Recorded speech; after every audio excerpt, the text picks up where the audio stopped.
Bom dia, boa tarde, boa noite, pessoal. Tudo bem com vocês? Espero que sim, né? Dando continuidade, então, às nossas aulas, a gente vai viu a primeira parte dos biomas mundiais, né?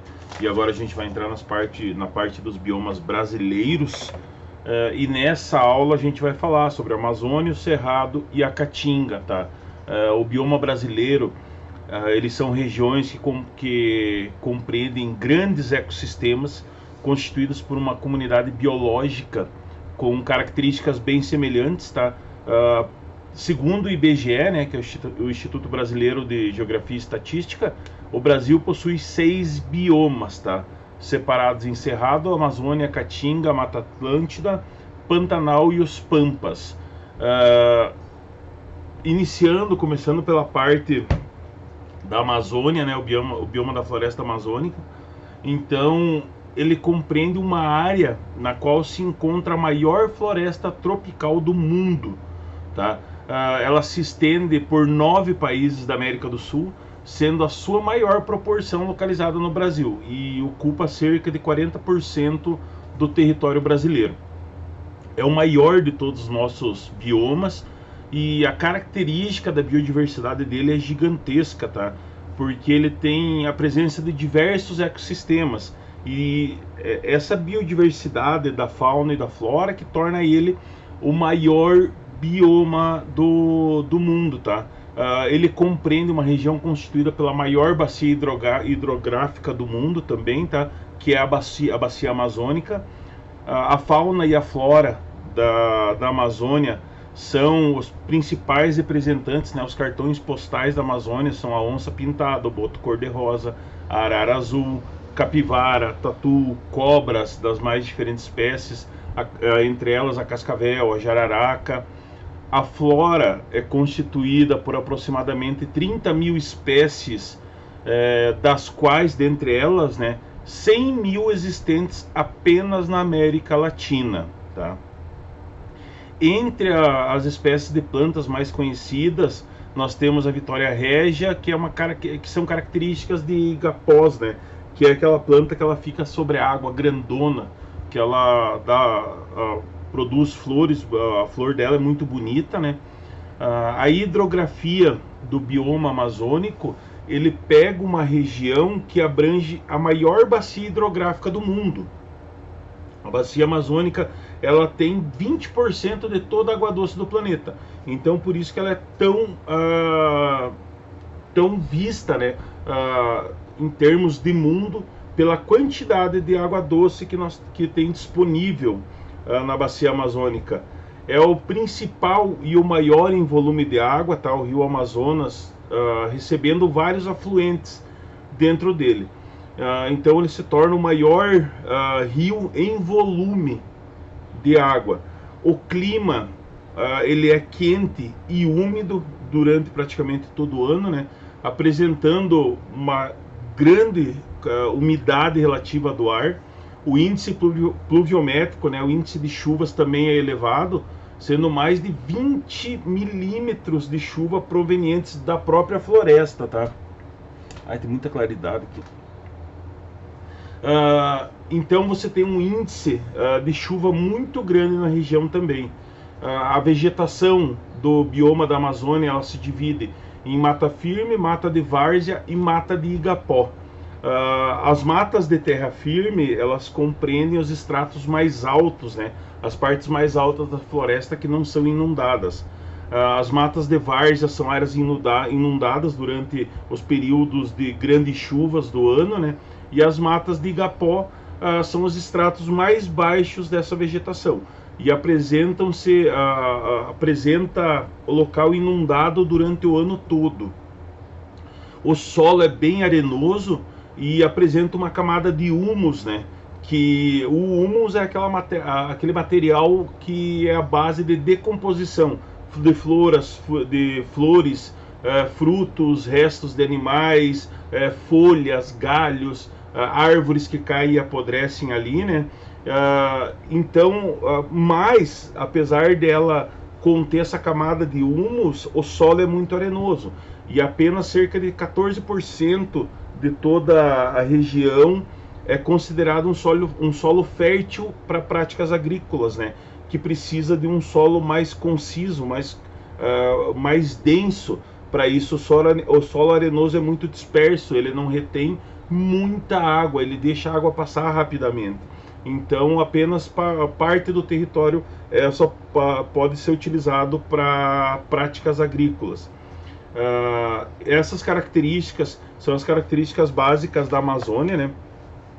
Então, que compõem toda a biodiversidade gigantesca, e ela é muito visada a nível mundial para pesquisas, desenvolvimento de medicamento, de produtos de beleza, de extratos vegetais que são utilizados para consumo próprio, para tratamento de pele, tá? E então você tem vários laboratórios que trabalham em torno da Amazônia e várias ONGs também que atuam diretamente na floresta, tá? Visando proteger a fauna e a flora do local.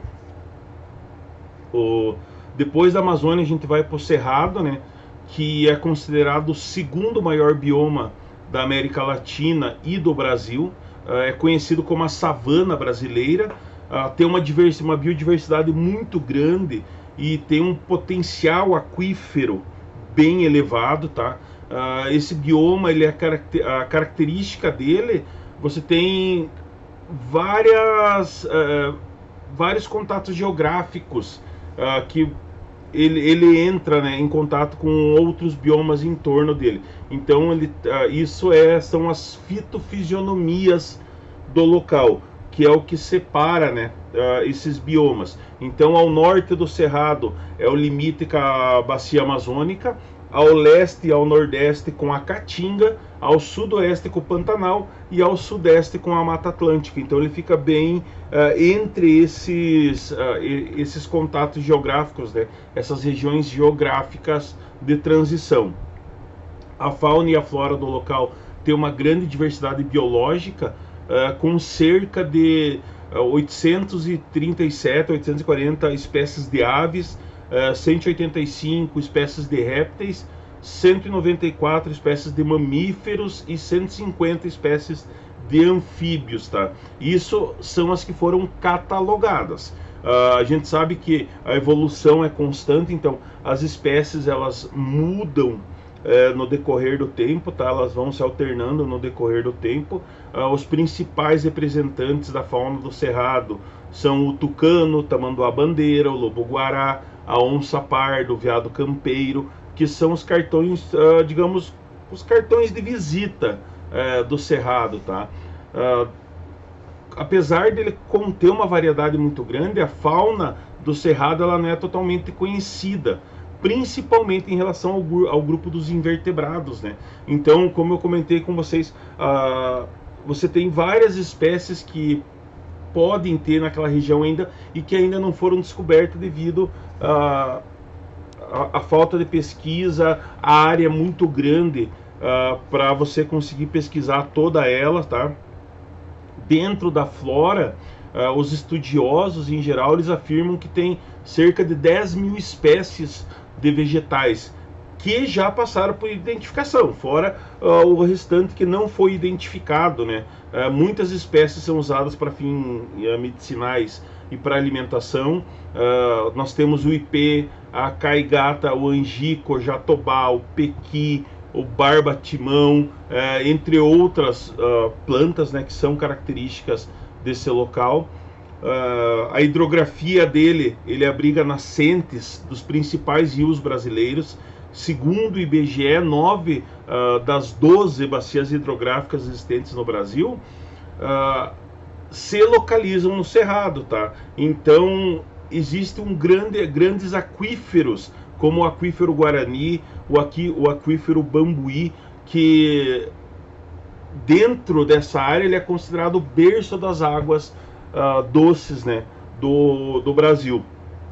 Então o aquífero Guarani, no caso, tem um grande potencial hídrico, só que você tem um problema quanto a esses aquíferos, que é a grande quantidade de mineral que tem na água. Então essa grande quantidade de mineral, ela pode gerar também uma superdosagem de mineral no organismo, tá? Você pode ter um acúmulo muito grande nos rins, que consequentemente vão criar pedras, né, nos rins, porque eles não são todos diluídos, tá? Mas a qualidade da água é muito boa da região. O clima é principalmente tropical sazonal, então tem estações, né, 2 estações bem definidas. Os invernos são secos em sua maioria e os verões são bem chuvosos. O período de seca ele tem início mais ou menos no mês de maio e termina no mês de setembro.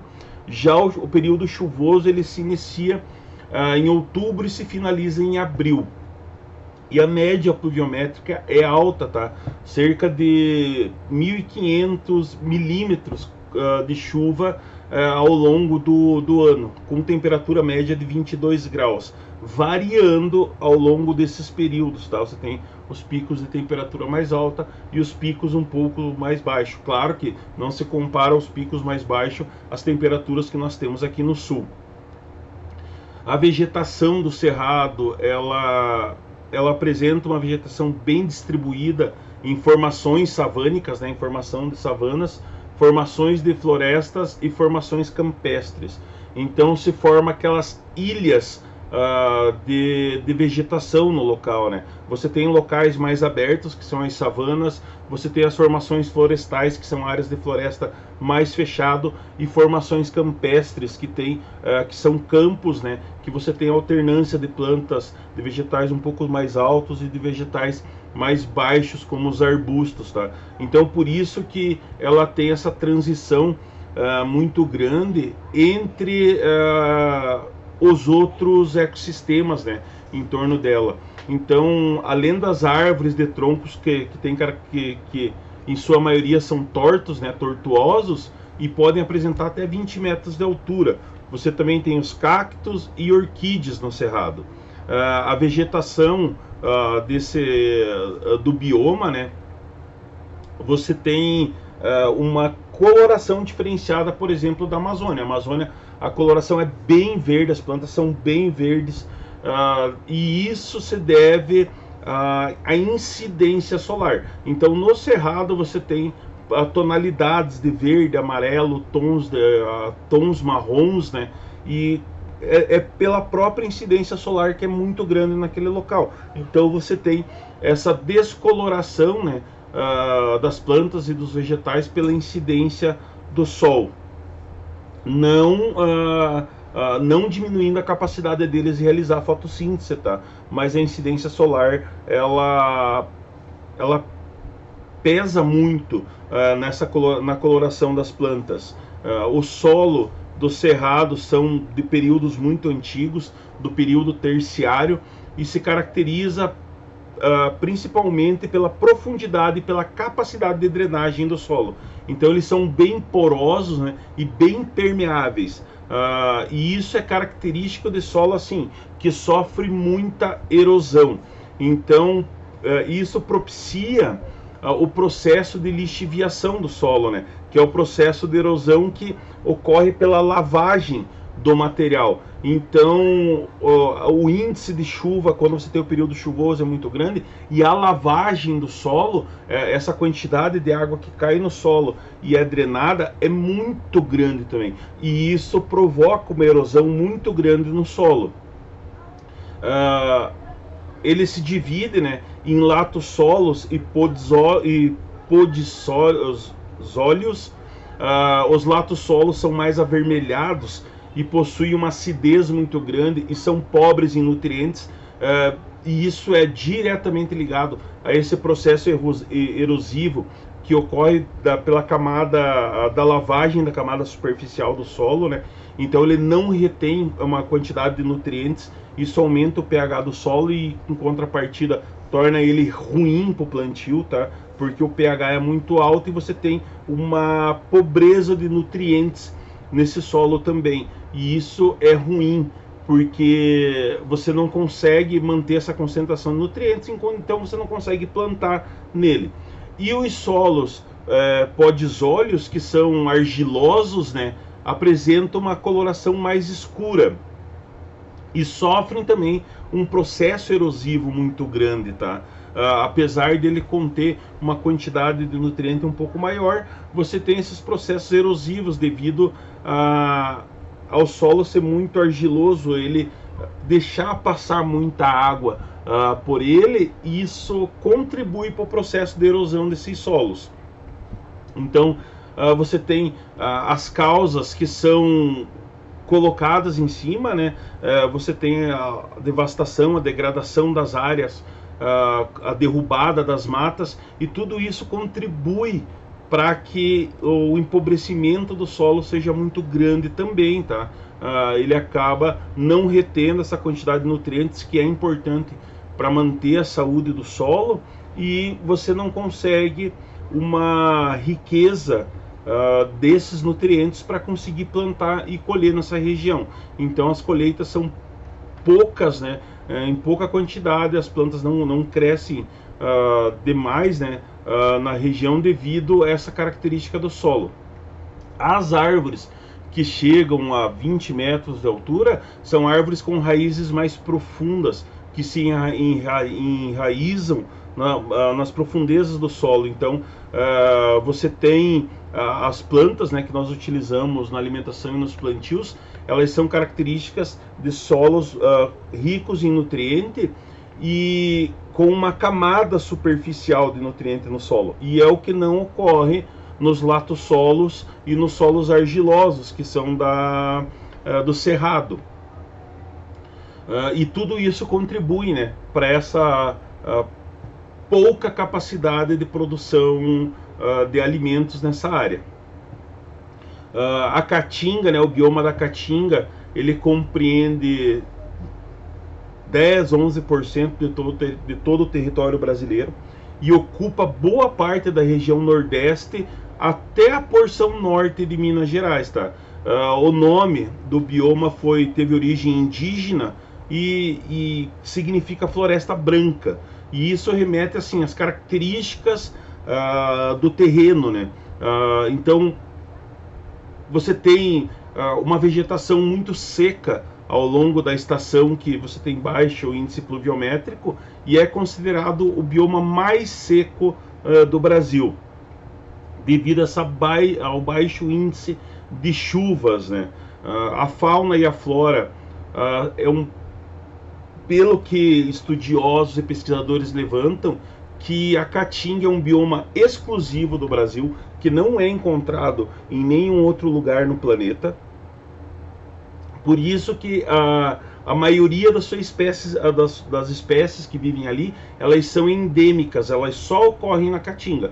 Assim, da mesma forma que se a gente pega a Nova Zelândia, que é uma ilha, ou a Austrália, você tem espécies endêmicas daquele local, que só vivem naquele local. Isso ocorre na Caatinga, tá? E daí você tem dentro as espécies que vivem lá nesse bioma da flora, são as espécies assim botânicas que são menos conhecidas, e as características, as mais conhecidas que nós temos dentro da Caatinga são o mandacaru, o juazeiro, o umbu, o xique-xique e algumas outras plantas, tá? Eu particularmente eu nunca vi nenhuma de perto, porque eu nunca visitei a Caatinga, né? Só por vídeos, por documentários da área. E o índice pluviométrico dessa área cria essas particularidades do solo, né? Do solo ser bem seco e pobre em matéria orgânica.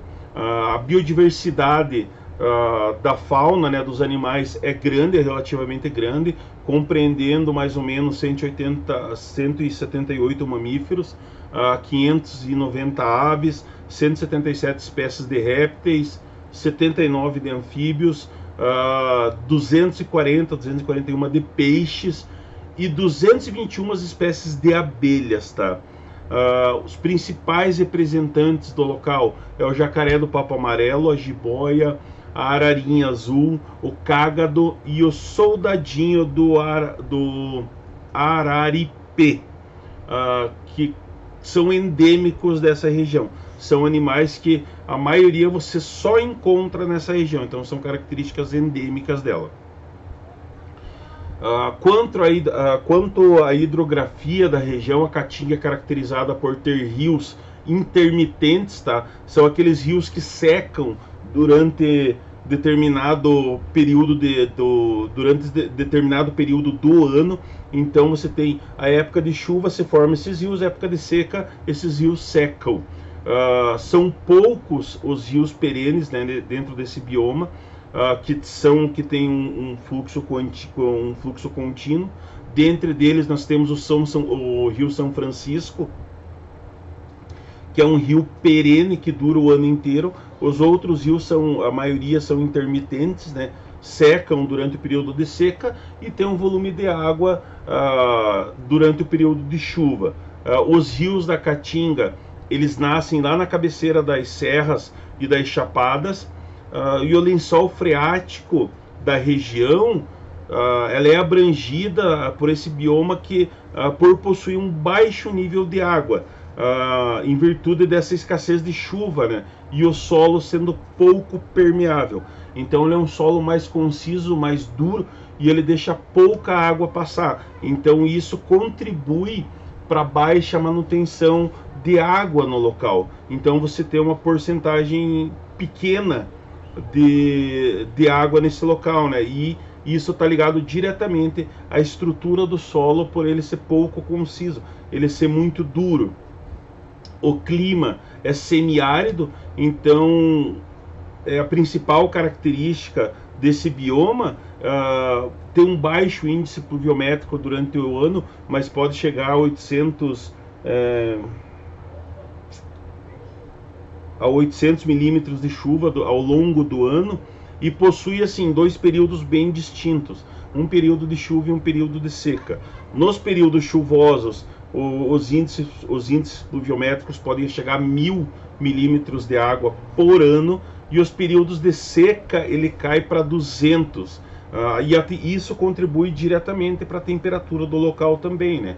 Como você tem uma baixa presença de plantas grandes de florestas fechadas e um baixo índice pluviométrico, contribui diretamente para a temperatura, que fica na casa dos 20 e 30 graus. A região no período de seca é fortemente castigada pela forte insolação, né? Como você tem um índice de incidência de raios solares muito grande na região, ela é muito castigada no período de seca.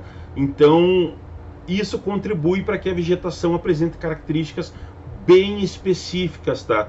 Quando você tem o período de seca, as folhas das plantas caem, e isso é uma característica evolutiva que elas adquiriram para reter umidade, tá? Para conseguir reter um pouco de umidade dentro dela. Mas no outono também você tem plantas que caem as folhas, mas aí são por características diferentes, tá? No outono ocorre a queda das folhas de algumas plantas para evitar a transpiração e para evitar o congelamento da planta. Na Caatinga você tem essa necessidade para evitar a transpiração pelo baixo índice de chuva.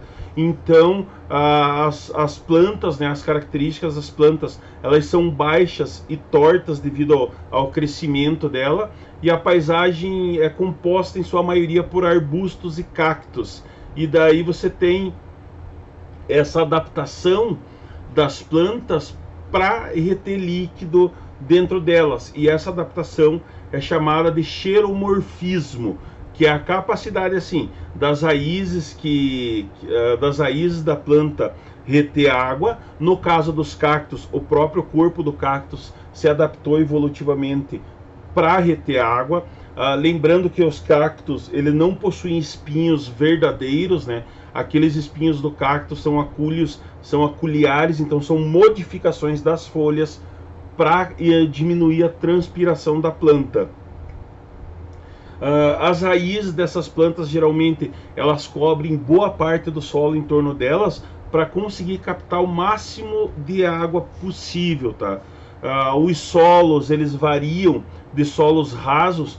Como ele é um solo bem antigo, você tem os solos rasos que logo você chega à camada de pedra embaixo, né? Ou moderadamente profundos, com uma profundidade média, e são pouco férteis, tá? Geralmente são ricos em nutrientes, mas são pobres em matéria orgânica, justamente por esse fato dele não reter esse humus, né? Essas folhas que caem, que apodrecem os animais ali, os nutrientes, ele não conseguir manter esses nutrientes no solo. Também são arenosos e bem pedregosos, né? Retendo muito pouca água, então isso deixa passar muita água ali. E a coloração dele varia de tons de vermelho a cor cinza, que é diretamente relacionado à própria característica do local, né? A incidência do sol, a falta de água gera isso daí. Então você tem essas características que engloba toda essa região. Embora sim você tenha uma grande importância para as condições naturais da região do Nordeste brasileiro, ela está sendo bem desmatada ao longo dos últimos anos, tá? Segundo as últimas pesquisas do Instituto Nacional de Pesquisas Espaciais, cerca de 45% do terreno original de sua vegetação já foram desmatados, tá? Em 2015, um estudo que foi mais aprofundado da área revelou assim que 40% da caatinga está preservada, e isso baixou, e 45% ela está degradada, tá? E isso daí cabe às empresas que trabalham no local. Então você tem que ter essa manutenção do bioma, tá? Porque você tem assim essa quantidade de índice calorífico da área, com o desmatamento ela só vai aumentar, porque você não vai ter uma manutenção boa da temperatura e acaba gerando, né, a desertificação do local, ou seja, transformando o local em deserto e aumentando muito o índice de calor que é colocado no local, tá? E você daí não tem essa manutenção. Quando ocorre essa remoção da vegetação, o problema é bem intensificado, porque deixa o solo mais exposto e mais propenso a erosões e outros problemas ambientais, como a salinização do local, o que eleva muito o pH do solo. Para isso, foi elaborado, né, um projeto, um planejamento para combater o desmatamento na Caatinga, que é o Plano de Ação de Prevenção e Controle de Desmatamento na Caatinga, o PP Caatinga. E está sendo elaborada as iniciativas de reflorestamento, de recuperação do solo e das bacias hidrográficas. Porque se você tem um desmatamento muito grande, você também vai ter um impacto nas águas, porque você diminui a cobertura nas nascentes da onde vem a água, e abrindo a cobertura nas laterais do rio, você tem uma evaporação maior. Então isso aumenta o período de seca da região, porque ele não vai conseguir conter o volume de água, né? Porque se você tem toda aquela região do rio, as laterais todas abertas, ele vai ter uma área mais exposta à radiação solar e consequentemente vai aumentar a evaporação.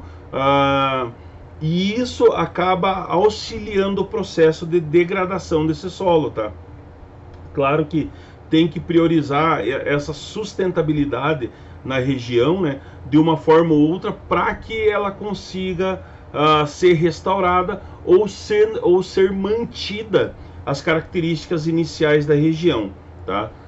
Espero que tenha entendido o conteúdo, pessoal. No material em anexo ali você tem, eu coloquei o conteúdo como um todo, mas aí os outros biomas a gente vai ver na próxima aula, para não ficar tão pesado para vocês o conteúdo de uma vez só. Então daí esse conteúdo vai da página 10 à página 13, tá? E daí na próxima aula a gente vai ver os restantes, a Mata Atlântida e o Pantanal. Tá? Um grande abraço, fiquem bem, até a próxima aula.